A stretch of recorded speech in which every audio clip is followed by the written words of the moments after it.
Hey, my name is Robert Robledo, and I'm the new Director of Marketing and Communications here at the San Jose Downtown Association. Welcome to our town hall meeting.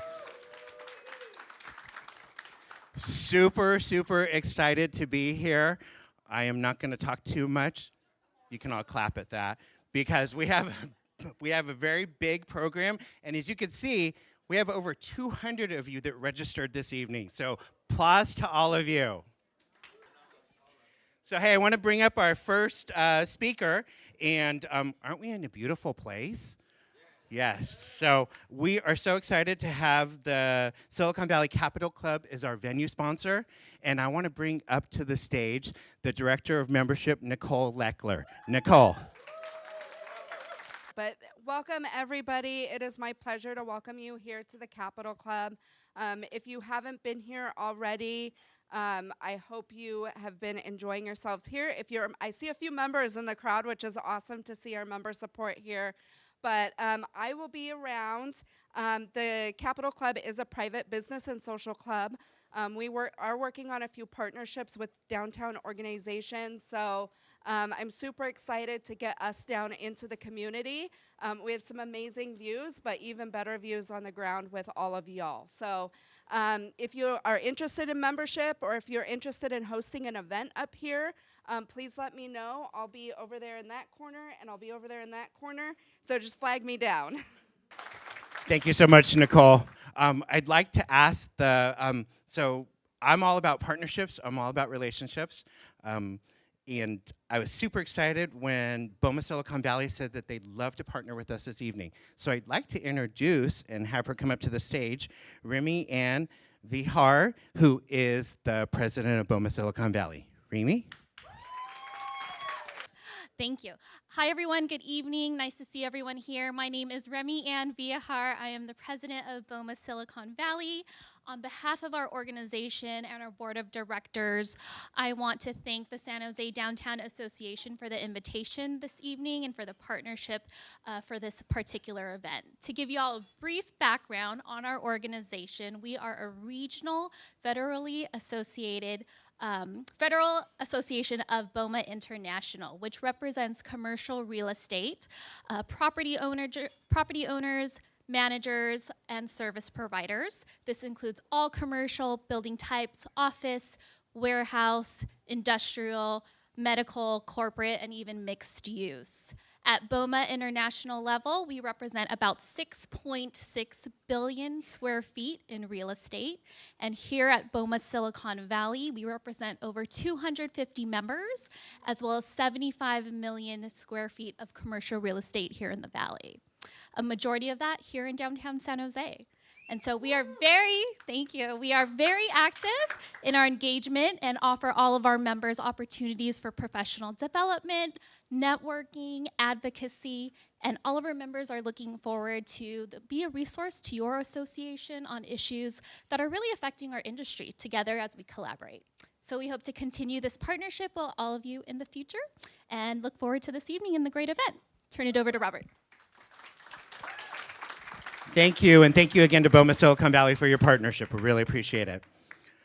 Next, I just met this woman, and she's super amazing, and her name is Emily Ruvalcaba, and she is our president of the San Jose Downtown Association. So, Emily, where are you? Right in front of me. Good evening, everybody. My name is Emily Ruvalcaba, and I am a senior vice president at Bridge Bank and the current chair of the San Jose Downtown Association. I have been in business banking for over 30 years, and the majority of that time, it has been with 2 different banks in downtown San Jose. So I am very committed to our downtown. I am really looking forward to working closely with our board so that we can work together to provide Alex and his team with the guidance that they need to be able to achieve or exceed their goals that we set. I have also come up with a theme for my 2-year term. And the thing that I've come up with is connecting. I really want us to connect at a deeper level, the board to connect at a deeper level so that we can build a stronger team to work with Alex and his team, build stronger, deeper connections with the city so that we can be on the same page and work together toward the same goals. And of course, connecting with our downtown community so that we can all be on the same page and work together to make downtown San Jose a safe, clean, and vibrant downtown. Thank you. This guy I've known for a long time, and he is I'm proud to say, a personal friend of mine as well. And I'm talking about our District 3 representative here at San Jose City Council, right here. We're right in his backyard. So I would like to invite my friend Omar Torres up to the podium. Omar. Great. Good afternoon, everyone. Whoa, are we at an event, at a town hall, or at a funeral? Because we got a lot of things to celebrate. Good afternoon, everyone. Good afternoon. Right, downtown is open for business. I know we can do that again. Downtown is open for business. There you go, great. So as you can imagine, for those of you who do not know me, my name is Omar Torres, and I'm your council member, and I represent you as your downtown council member on your San Jose City Council. So I'm very honored to serve you, and I know many of you in this room, so I'm not that nervous, but I am always a little bit nervous when I speak in front of folks, right? But with that, as we could imagine, we are seeing a resurgence in downtown San Jose. We are seeing it recover from COVID-19 and this past economic cycle like no other. And so a huge round of applause to our downtown small business owners. Just today, we celebrated the grand opening of the San Jose Food Hall, a very innovative cloud kitchen that just opened up on the corner of Santa Clara Street and 3rd Street, right? In one foul swoop, in a beautiful building that was an old furniture store, there's gonna be 12 plus amazing restaurants serving our downtown residents, our downtown San Jose State students, right, and other students as well, and our office workers that are here today and hopefully here tomorrow. So, yes. And just yesterday, your San Jose City Council, right, voted to permanently close San Pedro Street. Yes. And we are also launching the Clean Gateways project here in downtown San Jose, because first impressions matter, right? We're gonna be making sure that we are cleaning all the freeway entrances and exits in downtown San Jose, because we deserve a clean and safe downtown San Jose, right? And most importantly, just today, right, the mayor, myself, and Councilmember Davis submitted a memo to create policy to make sure that encampments do not materialize down the Guadalupe River, because it is important to make sure that our residents, right, are able to utilize our beautiful Guadalupe River, right? But also making sure that folks who are unhoused get the services they need to have a roof under their head, right? And so what's also important is San Jose State in August will be opening up a new housing project down the Paseo. The old Signia will be the newest tower for San Jose State, and over 700 San Jose State students will be on the Paseo de San Antonio. Yay, people are awake, that is great. But most importantly, right, I'm gonna continue to create a strong relationship with our folks at the San Jose Downtown Association, who I had a pleasure of working for. And so let's give a huge round of applause to our San Jose Downtown Association, Groundworks, our social impact team, and other stakeholders who make San Jose amazing.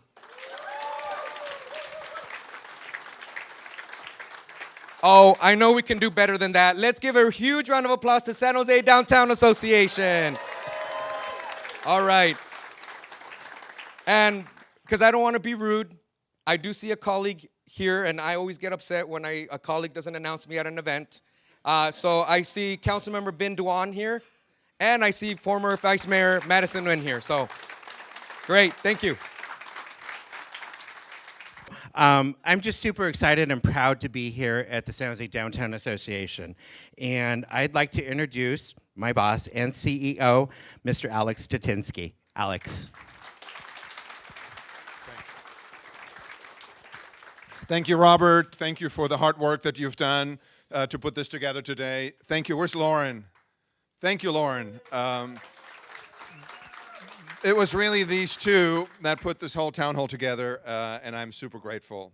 We're gonna have a great evening in store for you. Thank you for our sponsors. Thank you for all elected officials and everyone else who is attending this evening. This is a really well-attended afternoon, and I'm so glad everyone is here. There's a few people that I want to call out real fast. Councilmember Bien Doan, you've already been announced. Thank you for being here. Councilmember Peter Ortiz is here. Councilmember Omar Torres, who just spoke, thank you for making your remarks today. Charlie Foz, where are you? From the university, thank you for being here today. Rosalind Huey is here from the city of San Jose. Nancy Klein from the city of San Jose. Leah Tenniscutter is here from the San Jose Chamber of Commerce. Congratulations again to your new gig as the new CEO with the Chamber. I see Michael Omia from the mayor's office. And I saw Nathan Donato Weinstein earlier. Nathan, where are you? Okay, over there. You moved over. Nathan is our downtown czar, basically, from the city, who is doing everything he can on the city level to really connect downtown and make sure that everything is well managed and is moving forward nicely. I also want to thank all for the work that that Groundworks is doing. Groundworks is probably the most visible of our programs.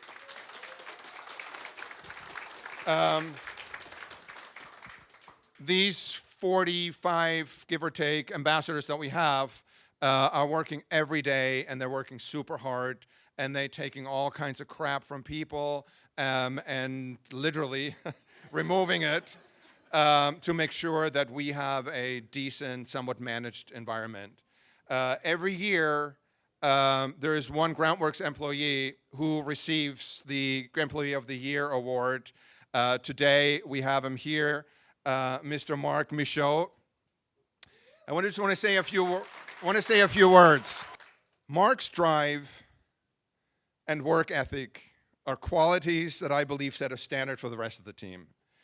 This speaks true, especially when training new employees, as Mark is one of our go-to trainers. Mark's willingness to help out others is what he does best. It's rare that you find Mark without a smile on his face, just like now, or cracking jokes. Mark's courteous attitude is infectious and creates a positive environment for those around him. It's Mark's can-do attitude that really sets him apart. Of course, it's not all glamorous. As I just hinted, Mark's had to pick up feces and empty trash and has removed over 400 tagged graffiti from buildings, parking meters, light poles, and more.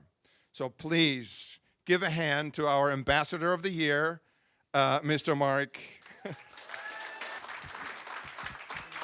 And please, to the stage, Chris Kendricks and Chloe, our Deputy Director. This is for you as well. Thank you. Congratulations again. What did SJD accomplish in the last quarter? Many tasks and projects. I want to start with one new program that we launched just in October, and that's the program of the Downtown Champions. I see a champion right over there. Can you raise your hand? Oh, there's two of them. They wear polo shirts with a pink logo that says champions on them. They're mostly students from SJSU. And they're the boots on the ground marketing force of our Marcom team. So they canvass small businesses in downtown San Jose about upcoming events and projects. They have tables at various events in and outside of downtown San Jose. They survey residents and visitors and businesses as part of ongoing safety perception surveys. And they help wherever they can to connect businesses to make sure that everyone's dialed in, that the residents know what's going on in downtown, and that everyone is subscribing to our newsletter and our calendar of events that we curate carefully to make sure that everyone that subscribes to it is in the know of what's going on in downtown throughout the year. We're boosting over 400 events in downtown. And the majority of people don't even know, including myself, by the way. There's a lot of events that I have no idea about. I have to educate myself over and over again by looking at this calendar, and I work here in the middle of downtown. So it's really important that we have a strong line of communication, and we do. Our newsletter subscriber list was increased by 42%. We're now at over 11,000 subscribers for our downtown newsletter, the Downtowner and the Downtown Dimensions. The other big program that I want to talk about is the SIT team. It was just mentioned. SIT stands for Social Impact Team. That is a group of ambassadors, and we have Deborah here. Deborah, where are you? Over there. Awesome. Yeah, thank you for being here.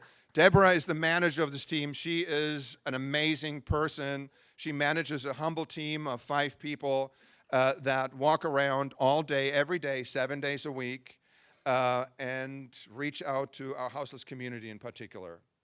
They were able to produce, within those couple of months that they've been online, over 650 referrals to partner agencies. I want to emphasize we are not, and we will never be, a social service agency, but we are able to connect them to agencies. And they were able to reach out to 1,500, the outreach times are 1,527 times. And if you are at all familiar with the issue of homelessness or houselessness that we have out on the street, it takes many, many, many points of contact until you can hopefully convert somebody to a place where he or she says, okay, enough. I don't want to be here out on the street any longer. Where can I sign up for housing, for a treatment program, or whatever it is that will help me? So the other big program, again, I'm just going to brushing over it. I mentioned it a couple of times, is our Groundworks program. That is the core of services of our organizations with Chris Kendricks at the helm. When you look at the numbers, I just want to mention a couple. 279,450 pounds of trash collected. Picture downtown without that being collected. I mean, they really keep downtown clean and organized. Over 8,000 graffiti removals performed, so these numbers speak for themselves. I don't want to get into more numbers. You have a few more on the screen, but you get the drift. They are working hard to keep downtown managed and clean. The other big platform, the other change at SJDA I want to mention is called Placer.ai. Placer.ai is a platform that measures foot traffic at any area in the United States based on cell phone movement. So all of your cell phones right now are actually captured, and in a couple of days we can say, oh, there were like 200 people in this area, and that would have been you. It's not personalized, it's anonymous, so I'm not worried about the data, but it is a super helpful tool for us to understand what our events are doing, what times of the week, what days of the what times of the day are the most traffic that we have in downtown. If we do any special activations, what do they do? How many people do they bring? And where do they come from? It shows us where they come from and how they migrate. And when they go to an event in downtown, are they going to stay at the event for how long? And then they're going where? And when they leave downtown, we have paths that show which areas are taken to leave downtown again even. So it's very specific. We can tell, we can break it down into areas. We can say, okay, the ice rink attracts mostly people from whatever area it is. And that is super invaluable to us. And this will not be invaluable to us, but also to you guys. Property owners, businesses, real estate brokers, commercial brokers. If you want to tell your client, okay, we have a space here, according to Placer, this is the foot traffic pattern for this area. And it may be attractive just because there's so much foot traffic in the evening or whatever it is, whatever type of establishment that will be. So for example, let's take the ice rink as an example, our downtown ice, which we launched again this year, very successfully so.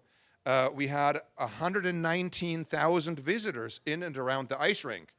Now what the ice rink producer told us is 35,000 skated. So the information that we got from the producer is actually not the full picture. It only tells us how many people bought tickets and were actually on the rink.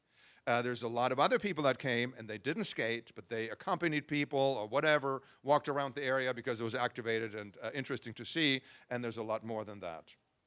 I think enough about a place. I'm just skipping now certain things. What are we doing in 2024? How are we moving forward? The next one, next project is the first phase of a lighting project, which is a much larger scale project that has multiple phases. We're just about to finish the first one, and it's on February 2nd at 4:30 p.m. Please mark your calendars. It's on 2nd Street, right next to the Improv Theater, basically 2nd and San Fernando. There will be a small launch event. The mayor will be in attendance and a few others. The artist will be there. This is a huge installation. It's over a 10,000 square foot space that they illuminated with light, robots, music, all kinds of sensational or sensory experiences that you can see.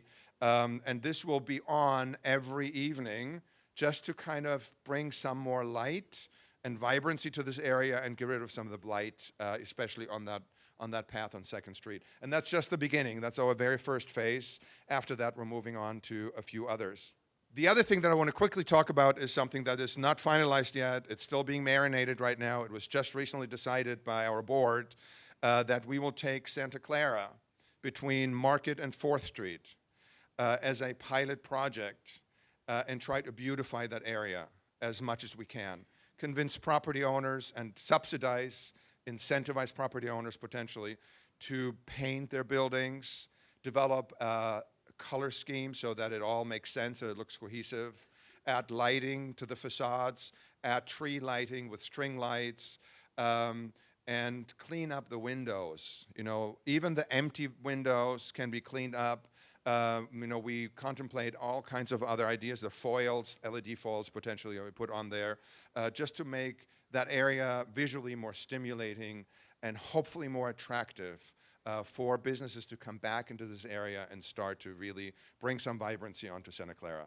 So that is pie in the sky, but we have a strong vision. We think bold in that regard, and we tackle this. We're going to start shortly, and I can promise you we will have success in it. The last thing that I want to mention is our pop-up program. So that's another project to revitalize downtown. We're working on that in partnership with the city.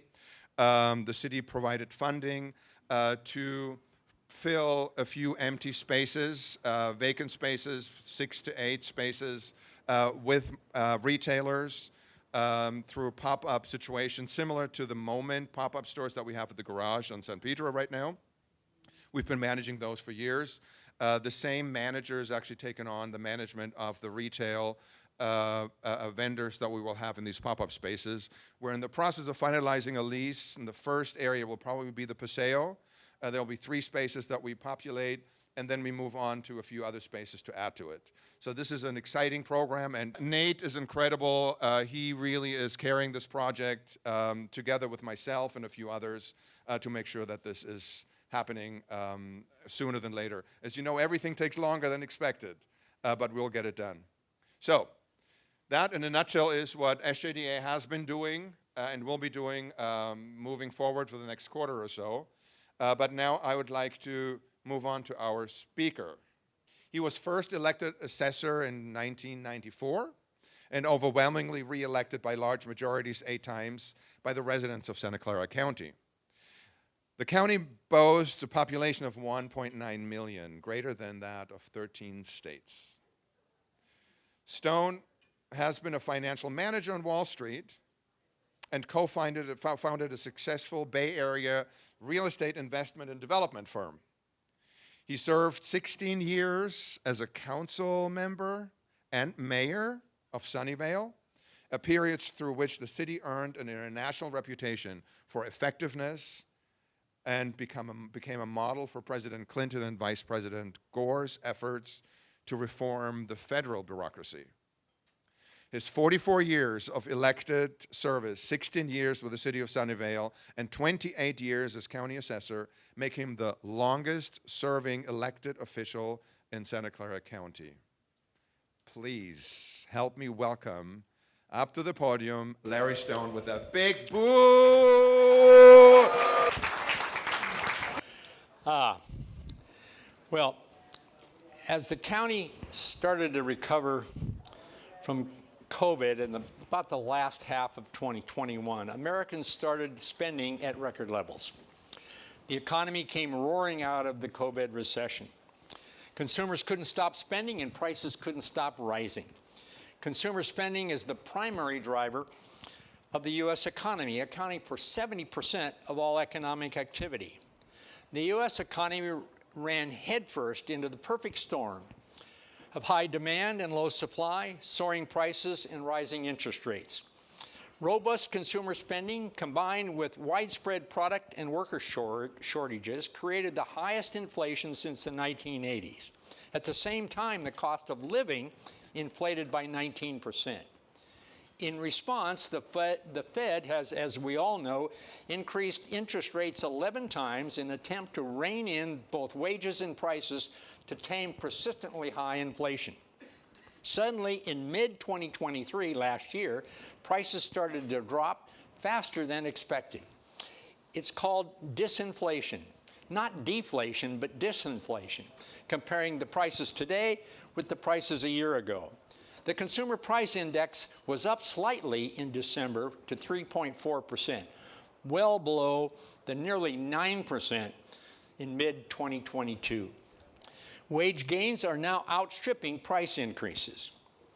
So much so that there is speculation that the Fed will begin lowering interest rates sometime this year, maybe in March. The labor market continues to defy expectations, recording 34 consecutive months of job growth, giving Americans the power to keep spending. While inflation is slowing, the economy is still stubbornly continued to grow. In other words, our economy is resilient in the face of all this turmoil. The story is different for the technology sector, however. Since mid-2022, high-profile companies, you've all read about this, including PayPal, Google, Amazon, Salesforce, Microsoft, Meta, Intel, Oracle, Roku, Twitter, Seagate, Cisco, and about 5 more in the last couple of weeks, have announced large-scale job cuts, more than 33,000 job cuts in total. A more serious problem, however, is California's contracting labor supply, which declined again by 11,000 workers. California has added more than 440,000 jobs since the pandemic, and yet there are still 168,000 fewer workers in the California labor force today than there was before COVID. Silicon Valley's labor force is the lowest since 2022 of June. 4 million workers quit their jobs in 2022. And 3 million dropped out of the labor force altogether. That's unprecedented. The U.S. labor market is very perplexing, at least to me. The Gen Z generation is smaller than the millennial generation. Older adults now outnumber children for the first time in U.S. history. Life expectancy in the U.S. is dropped to the lowest level since 1996. California's population fell 1.2% between 2020 and 2022, and the Bay Area's population dropped 3% during that same period. The long-term future of the job market is somewhat clouded, however, as more baby boomers have left the labor force than millennials, those born after 1980, or Gen Zers, have entered the labor force. So consequently, there won't be enough Gen Zers to maintain a stable labor force in the future. Serious immigration reform, including legal immigration, combined with robotics, is the only solution to meet our future workforce demands. Silicon Valley needs more immigration. We simply need more foreign workers. But Americans have demonized immigration and the political rhetoric that goes along with it. Fortunately, in the Bay Area, is faring a little bit better. With the easing of restrictions by the Biden administration, migrants from other countries have now increased 174% in the Bay Area in the last couple of years. In California, it's just 14%, so we're doing a lot better. Long term, the Bay Area economic challenges remain the same as they have for a long time: transportation, economic competitiveness, and housing. California is a large and diverse economy, and we know that. That diversity is our strength because it creates a broader economic base. Silicon Valley's economy is structured to resist long-term declines in economic activity. Big tech has a special kind of resilience because innovation is the driving force behind our success. Santa Clara County's economy, measured in terms of GDP, jumped a whopping 13% in the last 3 years. Long term, the outlook for Silicon Valley is bright.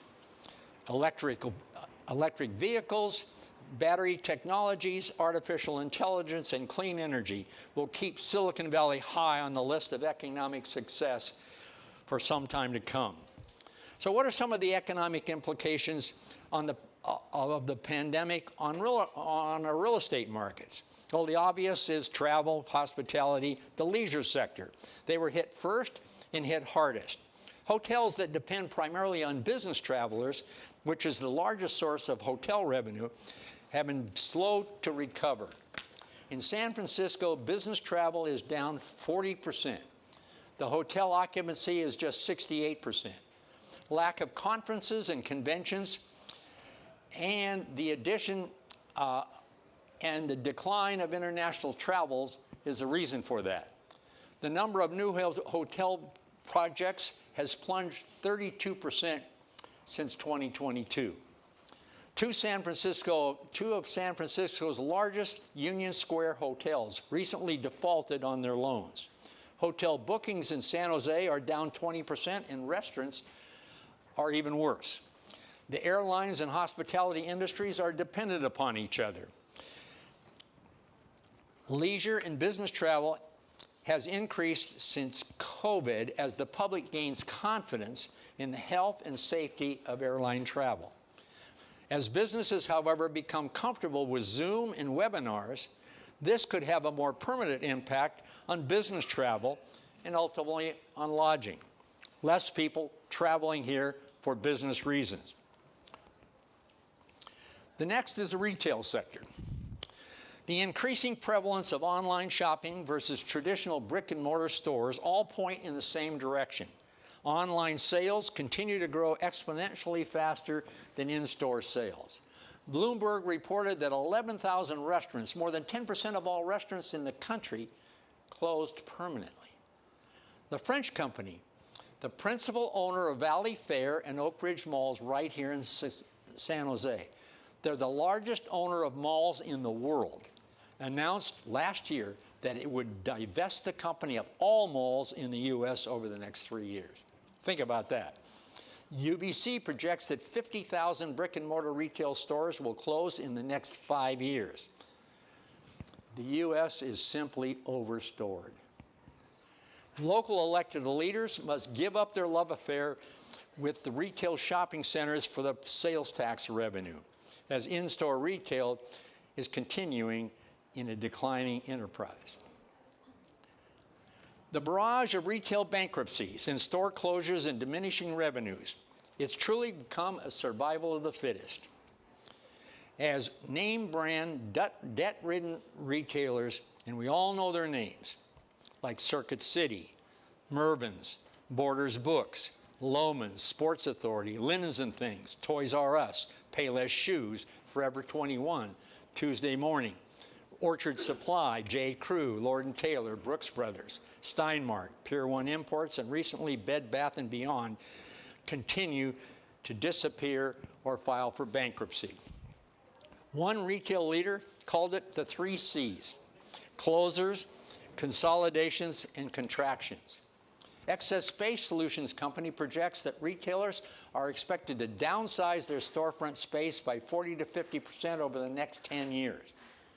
Nevertheless, e-commerce, and you'll find this surprising, I think, still represent only 19% of total retail sales in this country, while 4 in every 5 U.S. consumers regularly shop online. And 40% of those online shoppers buy something on Amazon once a month. In my household, it's like once a week, or maybe a month. So are there any winners? Yes, there are. Walmart, Target, Costco, and Amazon. Amazon's market cap is greater than the market cap of the other 15 retailers combined. And those other retailers are Walmart, Costco, Target, Nordstrom's, Best Buy, and 10 others. Think about that. Many believe that Amazon, Apple, Google, and Facebook are abusive monopolies and that our markets are no longer competitive. Google has a 92% market share and accounts for 22% of the S&P 500 all by itself. Apple owns 4 of the 5 biggest apps and 79% of the smartphone profits. Facebook has 2 billion subscribers, nearly as many as Christianity has followers. Apple recently became a $3 trillion company. That's greater than the GDP of the UK. Google, Apple, and Facebook account for 20% of all tech jobs in Silicon Valley. Global unrest, a volatile stock market, tech layoffs, and a 60% increase in mortgage rates, a 23-year high, has pushed monthly mortgage payments past what buyers can afford. The Bay Area home sales have plummeted, but new listings and for sale inventory remain historically low. Housing is a crucial component for the entire U.S. economy. Locally, the housing crisis is more of a supply problem, however, than an affordability problem. Bay Area home prices are more volatile than the national average. They typically rise faster during boom times and fall further during recessions because our region is tied to the boom and bust sector. With astronomical home prices and high interest rates, wannabe home buyers are forced to rent, which should drive demand for apartments. The jury is still out on the long-term impact of teleworking on the office market. More and more employers are mandating in-person work. Only 6% of job openings offer remote work today. That's down from almost 50% just a year ago. Intense teleworking is an important component of Silicon Valley's ecosystem. It's hard to successfully network and collaborate on Zoom. Just a few years ago, the Class A office buildings were the darling of commercial real estate investments. Not anymore.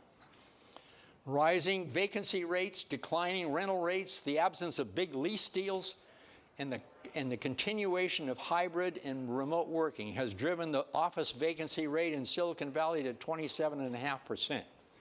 Downtown San Jose has posted a vacancy rate of 35.7%. In San Francisco, it's 36.7%. I expect the office market to remain slow to recover until the tech sector recovers and corporate leaders demand employees to return to the office full-time. Boston Properties, right here in San Jose, halted the construction for the second time on Platform 16, the 1.1 million square foot office building in San Jose. The company stopped construction when COVID hit in 2020, resumed construction in 2022, and suspended it again because of the feeble office market. Small businesses continue to grapple with inflation, high interest rates, and labor shortages. There's increasing interest in converting vacant office buildings to residential use. You've all heard that. Well, I believe that most office buildings are not physically or economically convertible. They're just different properties. Data centers are the most successful of all property types. Demand is strong and vacancies are low. Amazon, Microsoft, Google, and others are demanding more space in data centers. And AI, I found this interesting, AI requires 5 times greater space than traditional data centers. there's something like 550 million emails and posts every hour. Think about that. McKinsey and Company analyzed the impact of automation on job growth and concluded that 46% of jobs could be replaced today by the current methods of automation by 2030. Scary.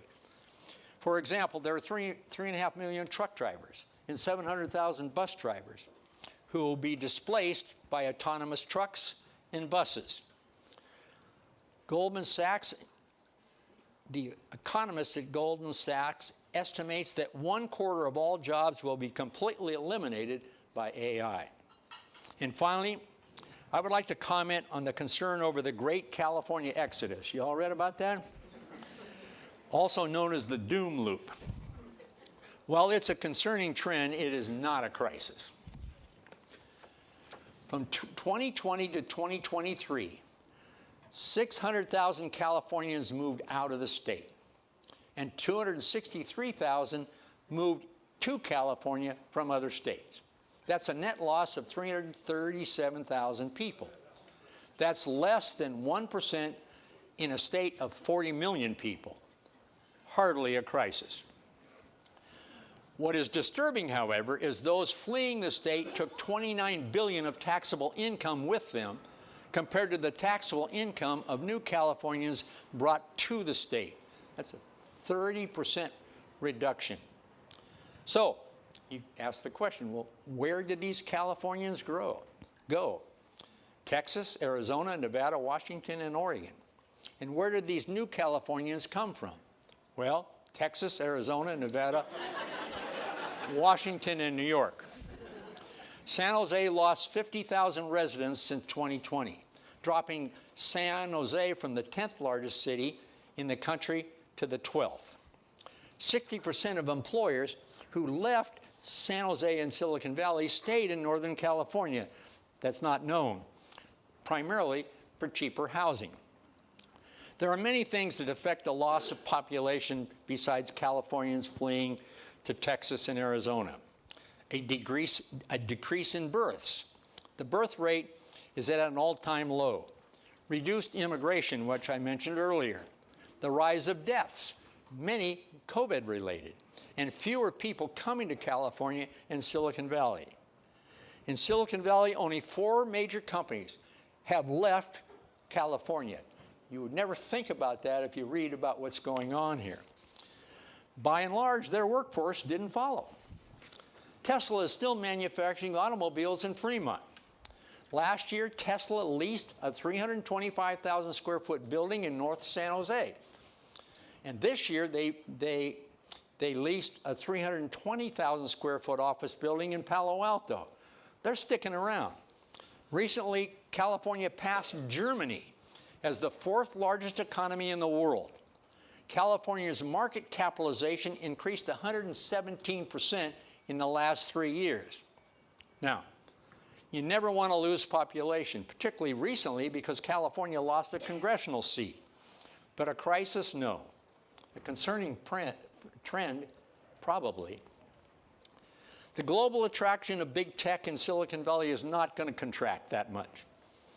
80% of all tech jobs, tech R&D jobs occur right here in Silicon Valley, and that's not going to change anytime soon. So I think the demise of Silicon Valley, San Jose, and California are grossly exaggerated. So maybe the doom loop is just a loop-de-loop. So those are my observations today, but in this economy, I literally change statistics in this every single day, right, Lori? Every single day, and that's what's happening in the economy. That's what I think exists today.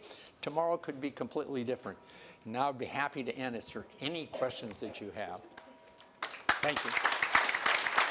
Hi, Ms. Zone. My name is Jem Reznab. I have a question.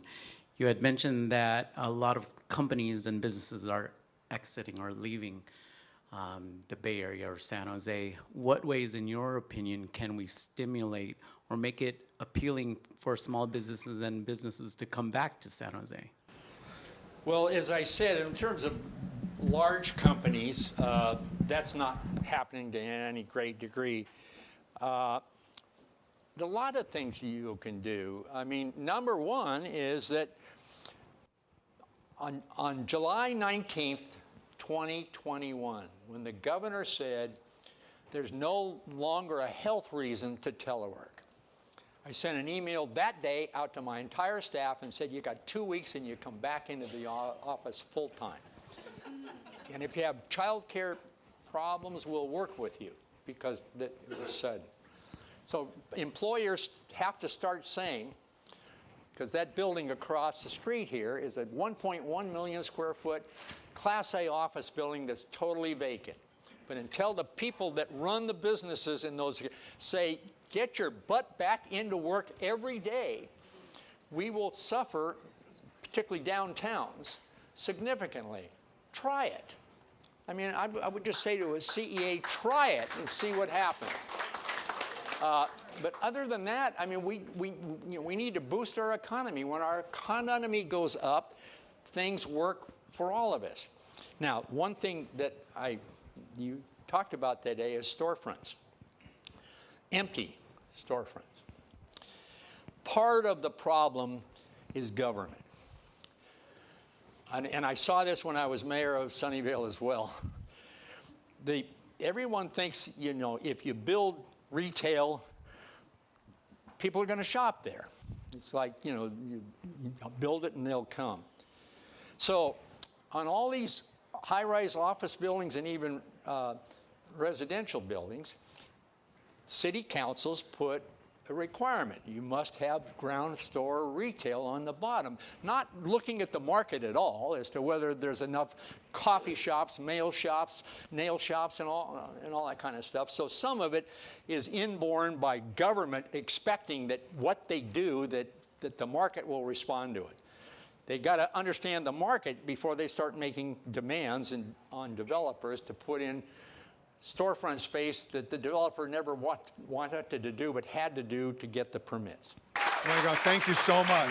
Appreciate it so very much. So I would like to invite you to enjoy yourself, mingle, enjoy refreshments, enjoy some of the appetizers that we have out here, provided by Bun Me Up and by Anchor Chef.